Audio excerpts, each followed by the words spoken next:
Love that. Who is up? Yes, sir. Hi, I'm Grant. I'm a junior at High Point University, and my question for you is, as you know, college is more expensive than ever because of the economy, and a loan will be double or triple of what it originally is. So what can the Trump administration do to keep interest rates low, such as a cap on student loans, so students are not in years of debt? Yes, sir. Very, very important question. And, you know, one of the things that we don't talk enough about is that while the student debt in this country is at this point, I believe, about $1.7 trillion, you know that university endowments and foundations have collected about $1.7 trillion of wealth, okay? So the very universities that sometimes, and I don't think it's true of High Point University, but it's true of a lot of our colleges, they're putting students into a lifetime of debt servitude. They're overcharging, students are overpaying, and also the colleges aren't being honest about what the students are actually getting out of their education. So I think that we need to do two things. Number one, we need real price transparency and also real transparency about what the benefits are of a college degree. When you go to college, your college should have to tell you, here's what you're going to get out of this particular degree. Here's what you're going to get out of this particular program of study. I had no idea what I was getting myself into when I went to college. You should know what you're getting yourself into when you go to college, and that means that colleges have to be more honest about it. Here's the second thing. We need to not have a lifetime of debt servitude follow around our students. And I want to contrast this because when Kamala Harris talks about this issue, she's basically talking about shifting the debt from one group of citizens to another.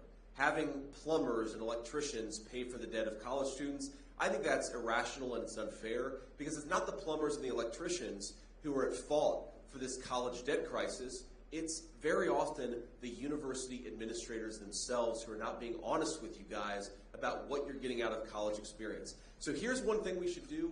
We should say that if you are accumulating a lot of college debt, that debt is not going to follow you around for the rest of your life. That's a simple policy choice that we made, and we're going to unmake it because if you incur a lot of debt and you get into a situation where you're in a tough financial position, you should not have the colleges able to collect on your debt, sometimes even garnishing your wages before you can actually get the paycheck that's coming to you.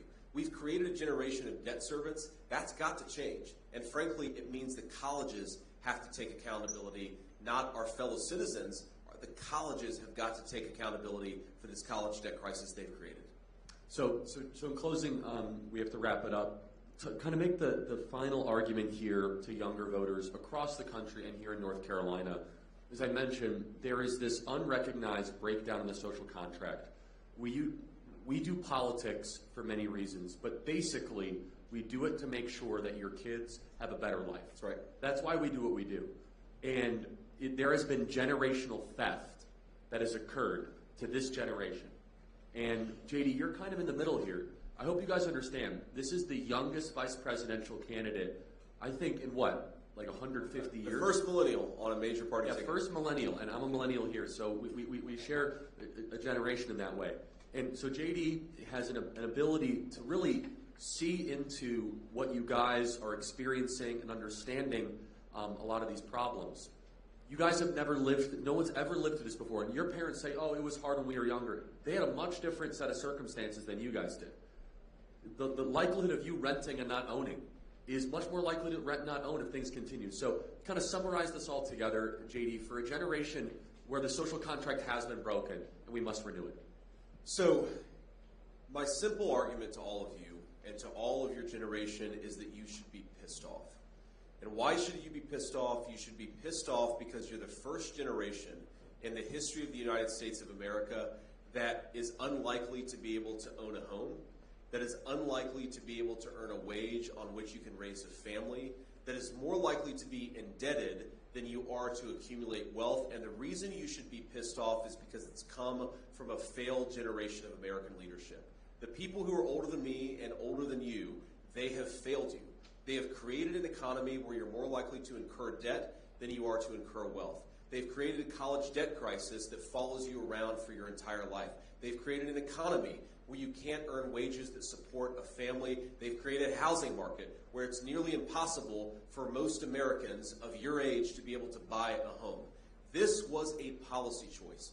The failure that has fallen on your generation was a policy choice. And we can make a different policy choice, but only if you guys get pissed off about the position you've been put in and vote for a change in leadership. That is fundamentally what Donald Trump, his entire lifetime, if you go back to the 1980s and the 1990s, Donald Trump was predicting that if we went down this road, it would lead to a generation of American young people who were paupers in their own country. And he was right about it. And then he became president, and for 4 short years, he undid decades of damage. But you can't undo all the damage in one 4-year term. You need longer. And that's what he's fundamentally asking you to do. Give him another 4 years to undo more of the damage of a failed generation of American career politicians, but he cannot do it without your help. You guys get to make the determination.